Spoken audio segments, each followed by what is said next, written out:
Bueno, el día de hoy tenemos como objetivo terminar de ver así de a grosso modo la forma en cómo podemos incorporar JavaScript a los CSS para así terminar el repaso. En este caso solo vamos a detectar cuando la página ha cargado y vamos a capturar algunos eventos como el clic de alguno de los elementos y reaccionar a través de ellos.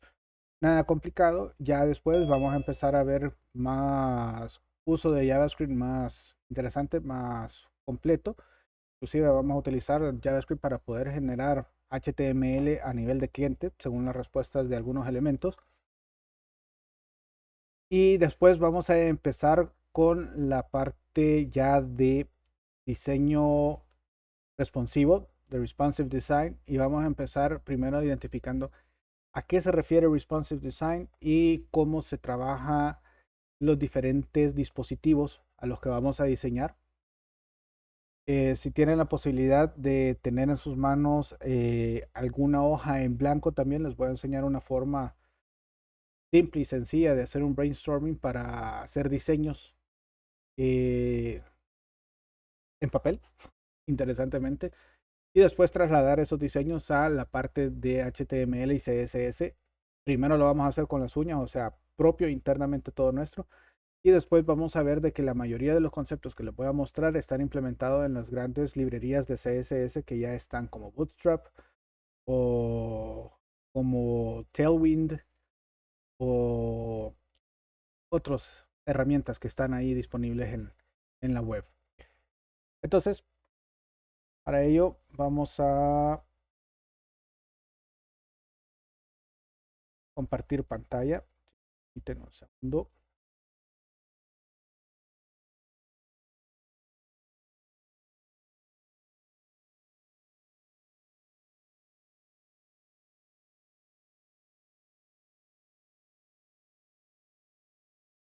Me confirmen si pueden ver mi pantalla.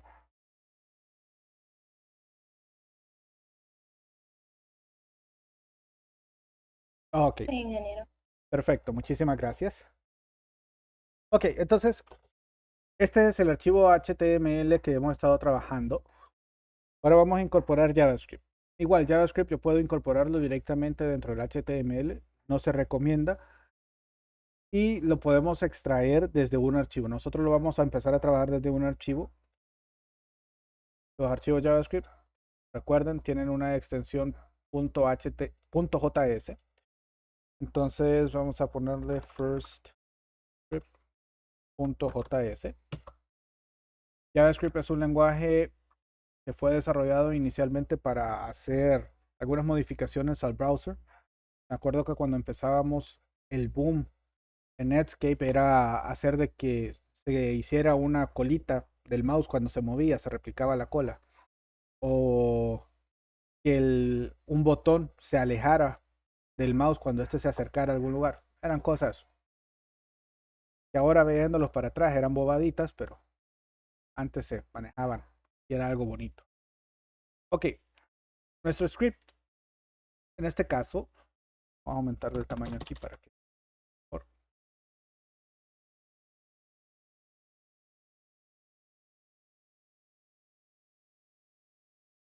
Lo vamos a empezar a llamar.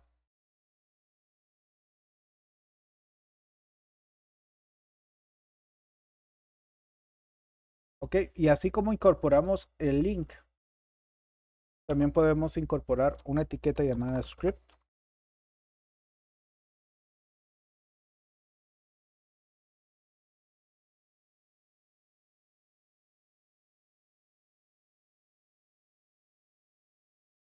Y este recibe un atributo source y es una URL relativa hacia donde está el archivo o una URL absoluta si estamos utilizando una librería externa que está en algún CDN, ya sea jQuery o uno de Bootstrap. eh, Hay varios. Entonces aquí vamos a hacer la llamada a firstscript.js y cerramos el script.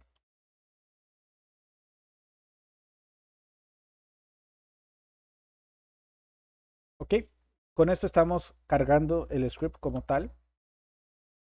Y para hacer prueba de ello, lo primero que podemos hacer es una función básica de JavaScript que se llama alert.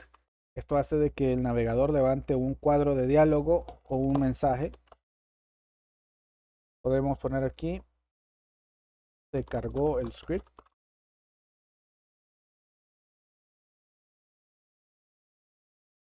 Y esto lo vamos a ver con un live server para poderlo ver en el navegador ya directamente.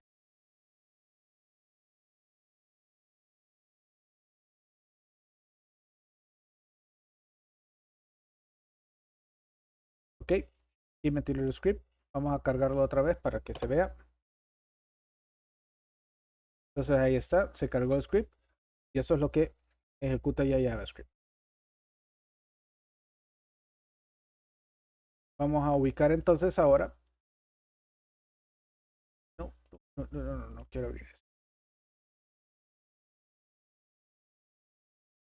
Comentarios en JavaScript. Igual, pleca pleca o en los de C++, pleca asterisco, asterisco pleca para hacerlo en bloques. Ok. Como habíamos mencionado antes, JavaScript generalmente es para el comportamiento y ese comportamiento generalmente lo que hacemos es reaccionar a ciertas iteraciones que hace el usuario con la página como tal. Eso sea validar un formulario, eso sea cargar más información parte atrás utilizando tecnología Ajax. Cuando se hace clic a un botón, poder capturar ese elemento. Entonces, cuando estamos manipulando el DOM, la única condición que nos pide JavaScript es de que el DOM ya esté cargado en memoria. ¿Qué es el DOM? ¿Alguien me recuerda qué es el DOM?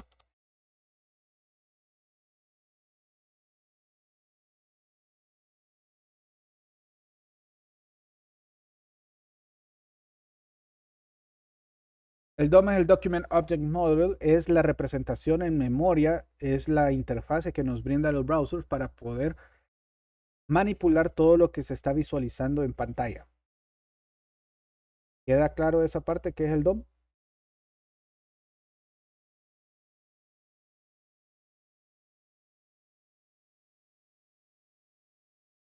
Se me quedaron calladitos. A ver, ahora yo pregunto, ¿qué es el DOM?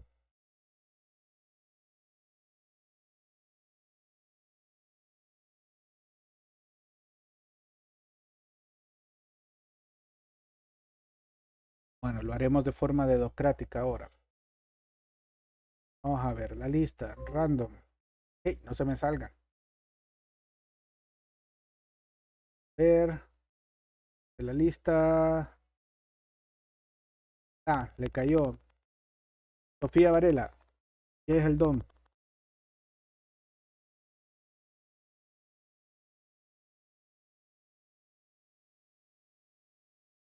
Pues es una interfaz de programación para documentos HTML. Ok, ¿se puede manipular con JavaScript o no? Sí, sí. Sí, sí se puede. Ok, otra vez en el navegador nosotros vamos a darle inspect. Esta herramienta de desarrollo que nos ofrecen todos los browsers ha sido extremadamente útil. Antes no existía. Y ya nos deja ver qué es lo que está sucediendo en la página y lo que el navegador está interpretando y manejando en memoria. Y eso nos permite hacer depuraciones y poder observar varios objetos. En la pestaña Elements, cuando esto decida cargarse, esto que estamos viendo no es el código fuente, sino que es la representación.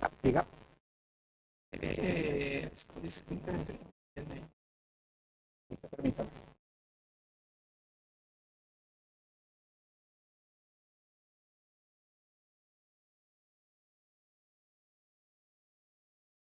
¿Me logra escuchar ahora? Sí, ya se solucionó. Ok, perfecto.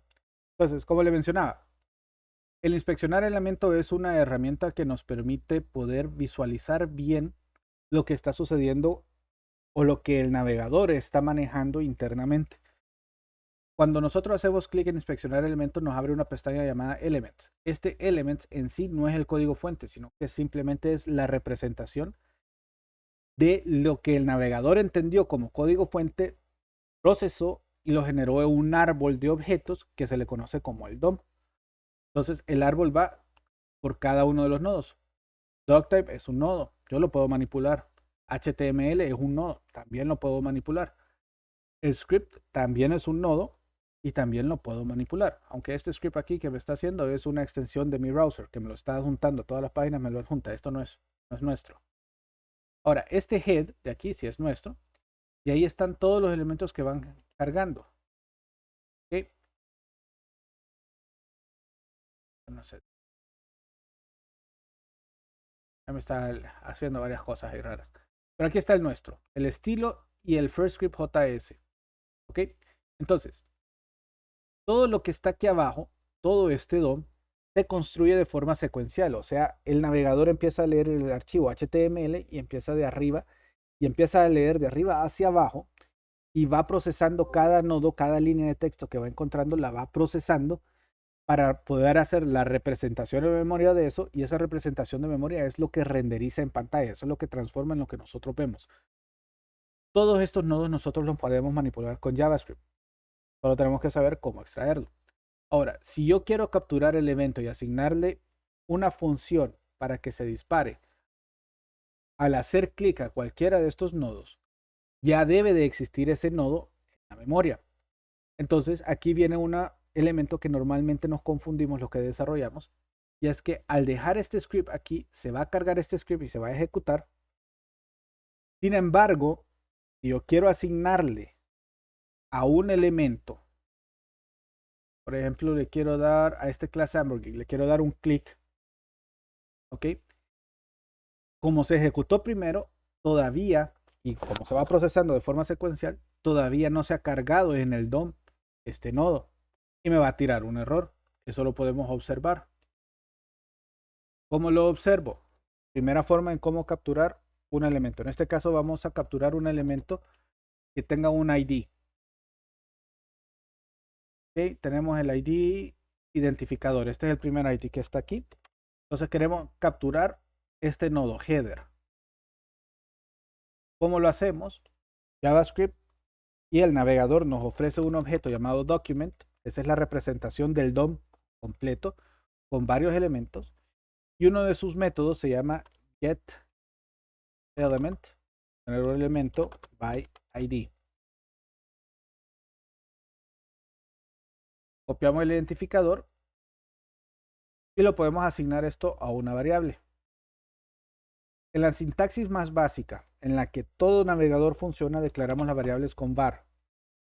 Si estamos trabajando con navegadores ya más modernos y sabemos de que no va a encontrarnos por ahí un Opera viejito o un Internet Explorer viejito, entonces podemos usar ya estructuras más modernas como constant o let para definir variables. Vamos a dejarlo estándar, viejito, y usamos var. Si definimos una variable, un nombre de variable, aquí sería identificador nodo, va a ser igual a este identificador. En este momento, solo con esa instrucción, me debe de salir un error al momento en que se cargue. Vamos a ver, se está cargando de forma automática.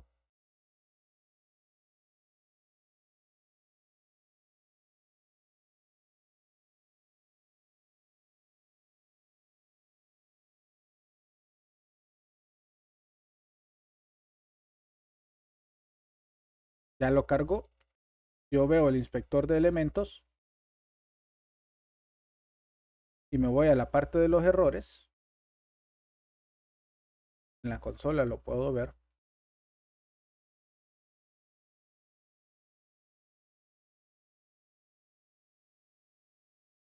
No me lo cargo.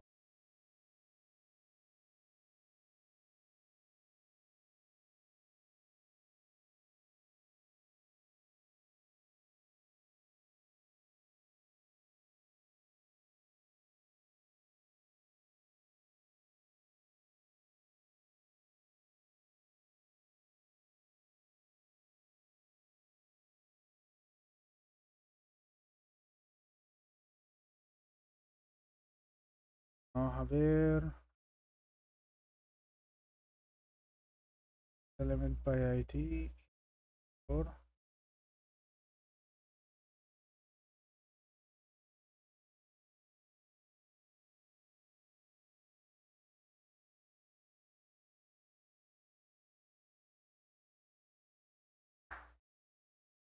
No. Si me ayuda a ver en dónde fue que escribí mal. Creo que le falta la N. Element. No, el método está bien. Aquí en la variable sí. Pero realmente ese no me iba a generar el error. El error que estaba esperando es que me diga que no se encuentra el DOM. O sea, no se encuentra el nodo.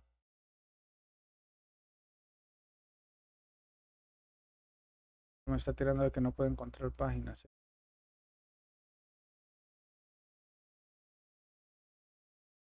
Bueno, lo vamos a tener que dejar en fe. Esto se cargó y se cargó antes de que se cargara el DOM. Entonces esto debería fallar automáticamente. Entonces, ¿cuál es el ciclo que nosotros manejamos adecuadamente para cualquier aplicación o cualquier página web que va a depender de JavaScript y tenemos que asignar ciertos eventos? En este caso, todo lo que tiene que ver con DOM tenemos que hacerlo hasta que ya se ha cargado el evento. Ya se ha cargado toda la página. ¿Cómo detectamos cuando se carga la página?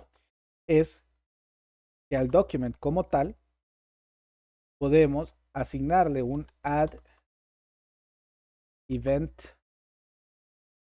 listener. Ese add event listener me permite registrar un método o un evento y una función que se va a disparar cuando se ejecute ese evento. Entonces, en este caso, ocupamos el DOM content loaded.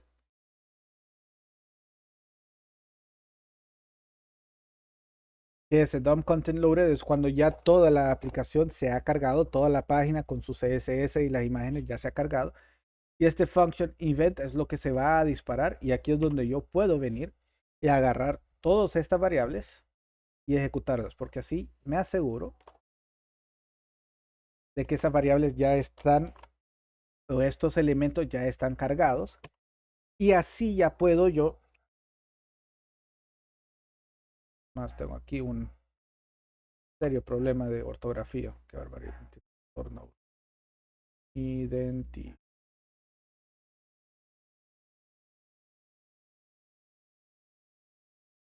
A él también le puedo agregar eventos.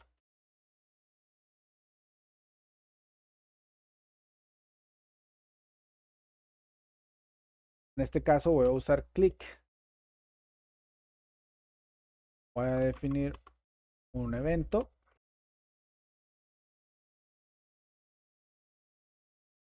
Okay, y ahora, ¿qué quiero hacer con ese event? Vamos a hacer un alert. Ok. De esa forma,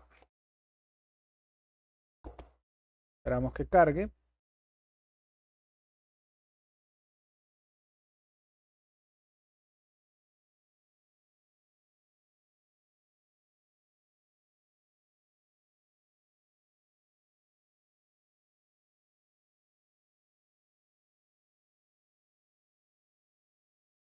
Ok, ya cargó. Entonces, si yo le doy clic a cualquier elemento que esté dentro de el header, que tiene el como ID identificador, por eso me tira, se hizo clic en el elemento ID identificador. Okay. Este elemento no está dentro del header, entonces no le doy clic. Ingeniero, Dígame. permite visualizar el jazz. Ahí está. Observa. Sí, sí.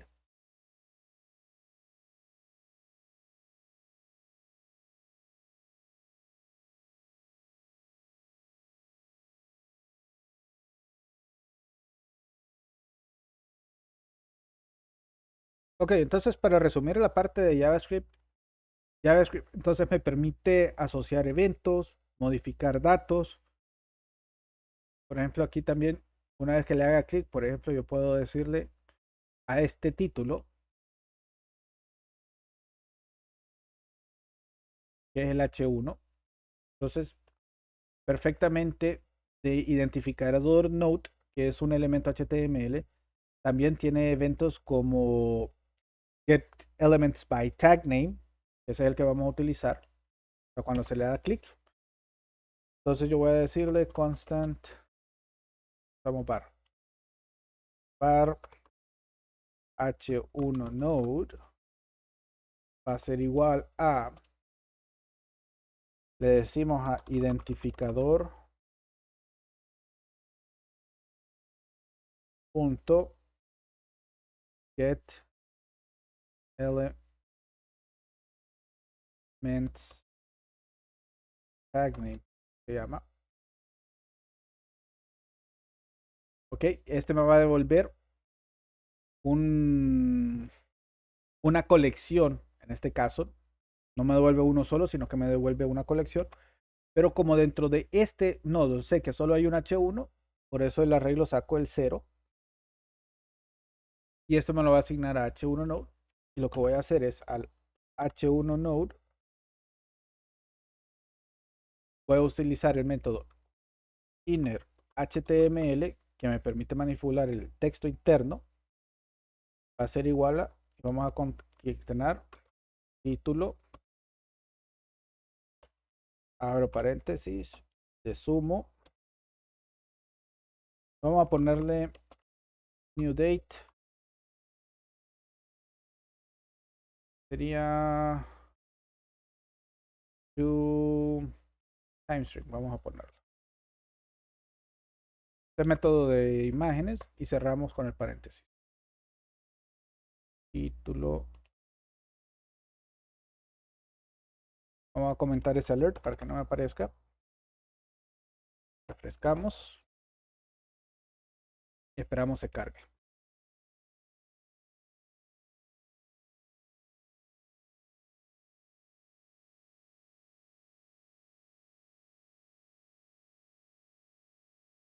Hasta el momento, ¿hay alguna pregunta?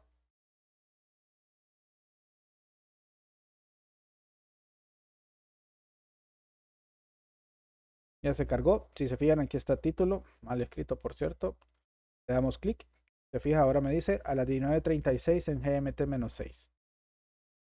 Voy a esperar unos 4 segundos más. Le vuelvo a dar clic. Ya me hizo. Y esto es manipulación del DOM. O sea, yo puedo manipular todo lo que está viendo el cliente a partir de JavaScript. Y para eso también tenemos varias librerías. Muchas de estas cosas antes no las soportaban todos los browsers. Y para que los desarrolladores que manejaban, estoy hablando de hace una década más o menos, ocupaban de que el comportamiento sea igual en todos los navegadores, existían algo llamado polyfills. Uno tenía que poner y empezar a buscar, este es un Internet Explorer o este es un Opera, y hacer cada una de estas cosas de forma diferente. Cuando vino la W3 y aprobó el HTML5 como estándar, JavaScript también empezó a estandarizarse su implementación en cada uno. Es más, uno de los precursores es Chromium, que Chromium utiliza por debajo un motor llamado WebKit y el motor de JavaScript es el V8. Entonces, esos motores se volvieron open source, abiertos, y los agarraron como estándar y ahora la mayor parte de los browsers lo manejan como tal. Antes el bicho feo era Internet Explorer, que usaba uno llamado Gecko.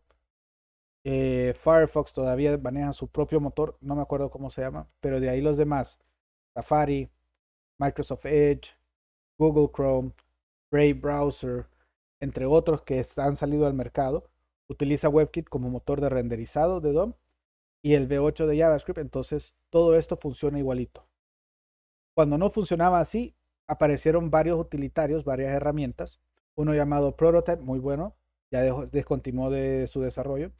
Hay otro que todavía está en el mercado llamado jQuery, que también se utiliza para medio hacerlo un poquito más semántico, más sencillo todo esto. Pero esto JavaScript así directo, vanilla, nos permite hacer bastantes cosas dentro de una página web. ¿Alguna pregunta?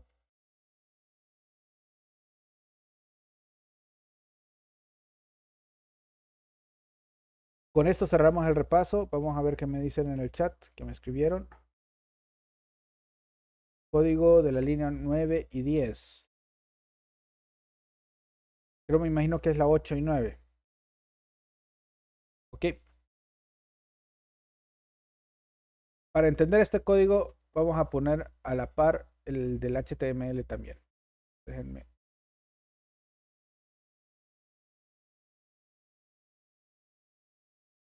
correrlo y escondemos todo. Ok. Si usted observa, cuando se carga el documento completo, nosotros obtenemos del documento, es decir, de toda la estructura del DOM, obtenemos un elemento por su ID. ¿Cuál es ese ID? Identificador, corresponde a este ID que tenemos aquí. ¿Ok? Luego, cuando en la línea 7 a ese nodo, o sea, nosotros tenemos ya acceso a este header completito aquí, pero su representación en memoria, ¿okay? Su objeto, el objeto que representa este header. Entonces, ese header le agregamos un event listener, que es cuando se le haga clic. Eso se reacciona cuando le damos clic sobre cualquiera de los nodos que están dentro del hot area, por así decirlo, o el área renderizada de este identificador. Cuando le damos clic, se dispara esta función. Cuando se dispara esa función, lo que nosotros estamos haciendo es, de todos los nodos que están aquí adentro, voy a agarrar todos los nodos que tengan la etiqueta H1. ¿Cuántos nodos que están dentro de identificador tienen etiqueta H1? En este caso, solo hay uno. Entonces, ese tag name me va a devolver un arreglo, y como solo hay uno, un arreglo con un elemento. Por eso es de que, como me devuelve un arreglo y solo hay un elemento, extraemos el primer elemento que existe, que es el índice 0. Ya tenemos referencia a ese nodo, o sea que nosotros tenemos acceso al objeto que representa este nodo, y ese objeto tiene propiedades y tiene métodos. Al igual que identificador, el método addEventListener y también el método getElementsByTagName también tiene propiedades, y en este caso H1Node tiene una propiedad llamada innerHTML que representa este texto, que sería el título. ¿Ok? Si hubiera agarrado, en vez de utilizar el getElementsByTagName, sino que getElementsByClassName, que es otro método que existe, yo puedo haber usado hamburger. Y lo que me va a devolver es todo este nodo. Y si yo hago un innerHTML de todo este nodo, me va a reemplazar todos estos tres nodos, estos divs, de aquí, con lo que haya puesto. Eso es para adelante. Pero en este caso el H1 me devuelve este nodo completito, y el innerHTML hace referencia a este texto, título. ¿Y qué estoy haciendo? A ese innerHTML le estoy asignando un nuevo valor. Y aquí es donde puedo haber generado un poquito de dificultad. A ese valor estoy utilizando una clase interna que existe ya para JavaScript llamada date. Eso me genera un objeto date, y ese objeto date tiene un método que me convierte esa fecha en este caso, en una cadena según el local que estoy utilizando con el tiempo. En este caso me está tirando la hora, minutos, segundos y en qué zona horaria está esa fecha que se estoy obteniendo. ¿Ok? Y eso se va concatenando al texto, título y el valor. Por eso es de que cuando le doy cada vez un clic a cualquier parte del área del header que está identificado por identificador, me va a actualizar el innerHTML y me sustituye todo este texto por el nuevo, incluyendo el nuevo timestamp o el nuevo string, que es la hora en la que estamos mostrando ahorita. No sé si ahora es mejor la explicación. ¿Alguna otra pregunta? No. Bueno, con esto damos por terminado entonces la parte del repaso de JavaScript. Y ya le entramos de un solo, y que bueno, creo que me va a ajustar bastante bien el tiempo. Vamos a entrar de un solo a la parte de Responsive Design. Hay una frase bien interesante. Un maestro me lo dijo en su momento. Y es que cuando nosotros intentamos desarrollar con CSS reglas para poder manejar Responsive Design, es porque, y me disculpan el vocabulario, con el mismo CSS que nosotros hemos hecho, la hemos regado con lo que ya naturalmente hace el HTML puro. El HTML puro es fluido y es responsive por defecto. Si ustedes observan, yo hago más pequeña la pantalla, ella sola se va acomodando al espacio en el que estoy visualizando. Mientras que voy agregándolo, ella sola también se va acomodando a todo el espacio disponible. O sea que por naturaleza, HTML puro es responsive design. Ahora, en la historia nos ha dado el mal sabor de boca de que las empresas contrataban a un diseñador gráfico, que son muy buenos, no le voy a quitar el mérito, y sigan contratando diseñadores gráficos, y le dicen, ok, ustedes armen la página, ¿cómo es que se va a ver? Claro, los diseñadores gráficos saben manejar Photoshop, CorelDRAW, Inkscape, GIMP, editores de imágenes, lo que ustedes quieran, y arman diseños de páginas preciosísimas. Pero le dicen, ok, aquí está la foto de la página que queremos. Desarrollador, haga lo que se vea igual. Uy. Me acuerdo que un compañero una vez me dijo, ¿sabes qué? Agarrar la imagen, meterle en una etiqueta image, ya tenés la página igualita como lo hizo el desarrollador gráfico. ¿Ok? Ellos deseaban algo llamado un Pixel Perfect Layout. ¿Qué es eso? De que tal y como la imagen decía del diseñador gráfico se tenía que representar.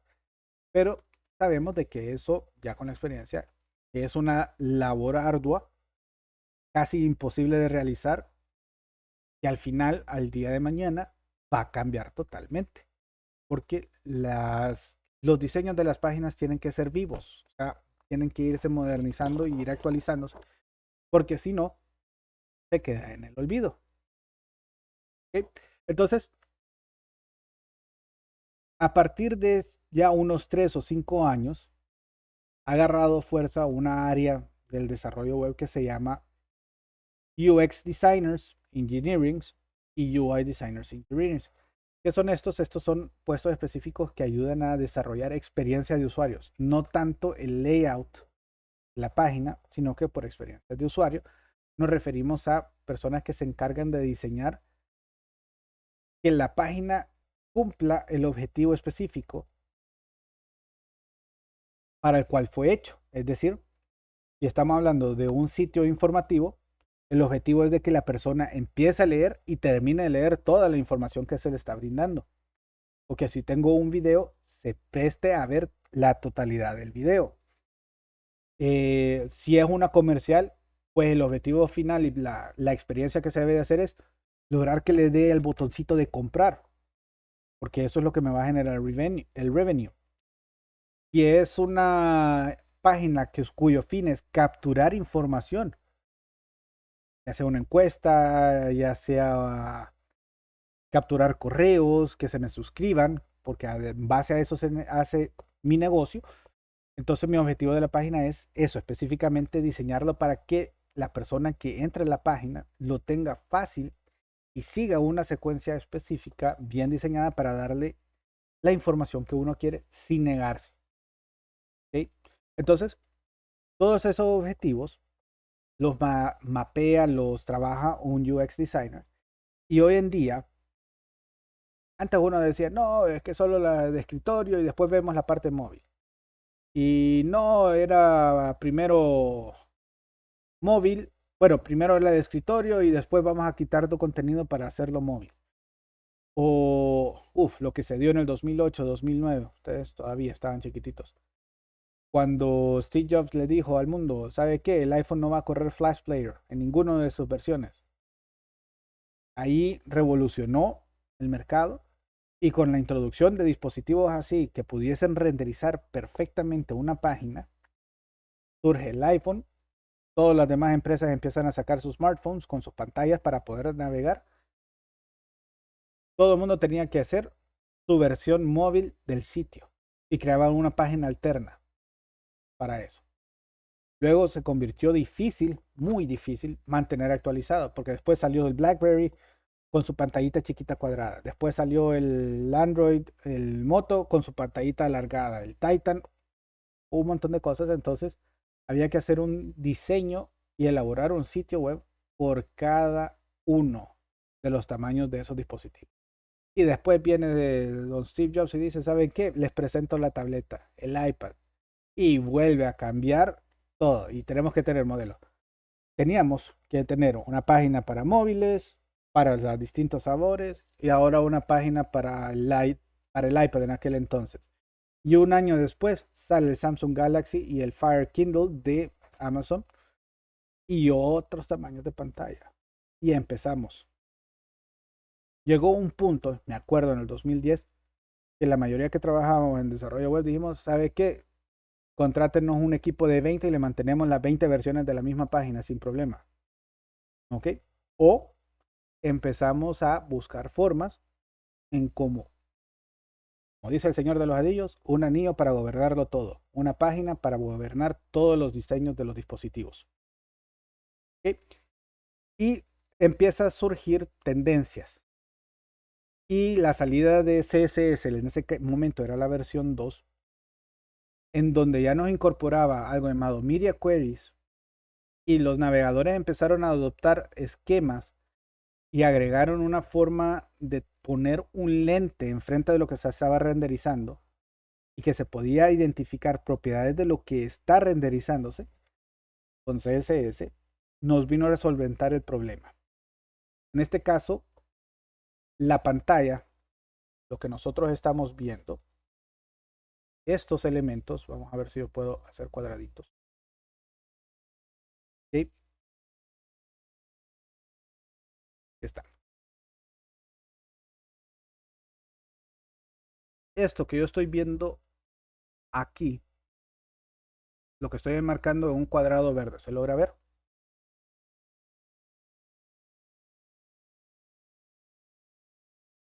¿Ya? ¿Se logra ver? Sí. Ok, lo que marqué en el cuadrado verde en los navegadores modernos hoy en día, todos lo manejan. A eso se le conoce en el navegador como un viewport. Es decir, es la zona visible del usuario.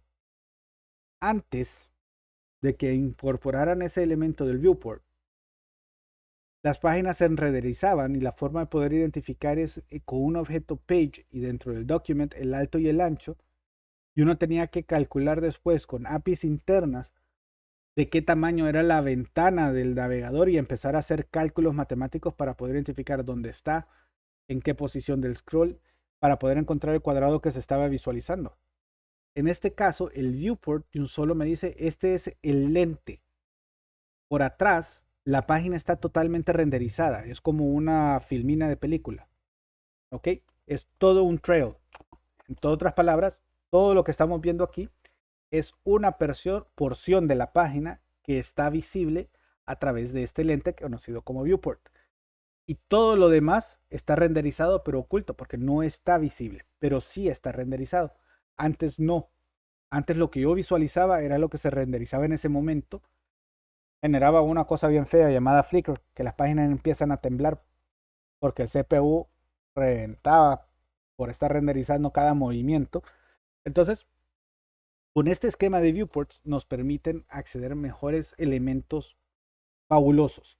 Entonces, por eso es que ustedes ven normalmente que cuando declaramos, vamos a quitar esto,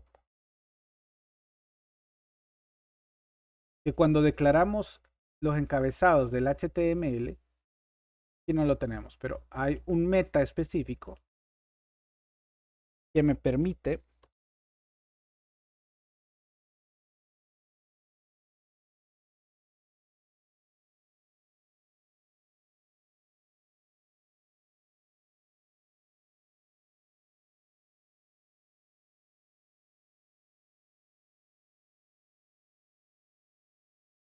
no me acuerdo cómo se llama, se los debo.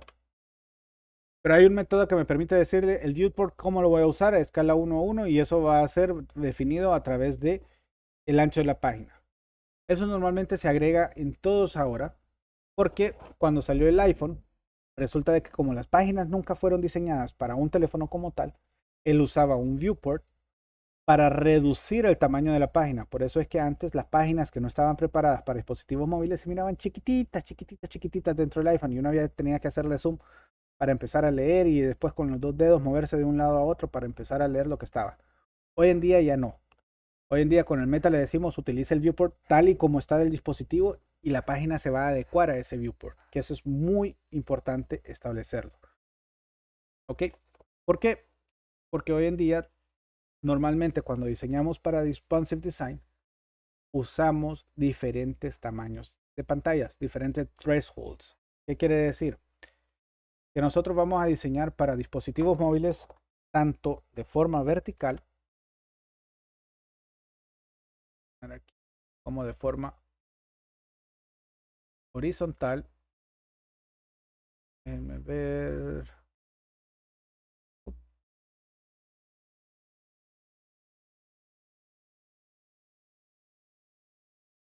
Ok, entonces vamos a tener un diseño para dispositivos móviles vertical, horizontal, para tabletas también vertical, horizontal, y generalmente nos detenemos para escritorios. Cuando la resolución es mucho más grande que la de un escritorio, es decir, la de un televisor, volvemos a utilizar el diseño para un dispositivo móvil. Esto es algo bien interesante. Y con esto vamos a terminar el día de hoy. En resumen, cuando hablamos de responsive design, generalmente diseñamos para 3, 4, 5 o 6 tamaños distintos y es un mismo CSS y una misma página que va a adecuarse y va a aplicar las reglas específicas para que se miren adecuadamente en cada uno de esos tamaños. El día de mañana ya vamos a empezar a ensuciarnos las manos y lo vamos a hacer ya con el CSS directo. Inicialmente vamos a definir cómo hacemos esos cortes y aplicamos el diseño a una página según cada uno de esos cortes en el CSS. Y por último, vamos a empezar a aplicar algunas técnicas que ya existen también, viejísimas, pero todavía son usadas, que es el layout de 12 columnas. Si quieren ir leyéndolo, lo pueden ir leyendo sin ningún problema para que lo puedan trabajar. Ok, la pregunta que me hacen